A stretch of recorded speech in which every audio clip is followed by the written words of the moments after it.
I developed that at such a young age. And it's been really hard for me to reframe my mind to be able to even look at my younger self and love that version of me.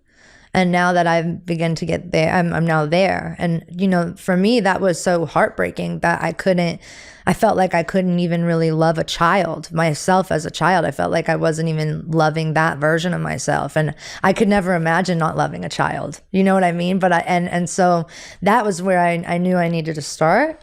And now, of course, I want to protect that version of myself so much because I just see this fragile child who is like every child in the world that just needs love and to be cared for. And of course I have an amazing family, but there's just some things that, especially, I mean, in my personal experience with body image, that just some things people just can't see, that people just can't feel because it's your body, your mind, your eyes, you know, and it's hard and it feels like you're alone in those times. And in your brain, it's just you in there with that inner voice, and it gets really dark and it gets really lonely, especially, I mean, certainly in my experience. Yeah, and how does it feel when everyone around you is saying, oh, but you're beautiful, or you're this, or you're that? Like, walk us through a bit of that, because I think a lot of people have that challenge where like everyone's telling you you're great, but then there's still this voice inside of you that feels that way. What's been some of the work behind the scenes that you've been doing in therapy and for yourself to kind of get to that place of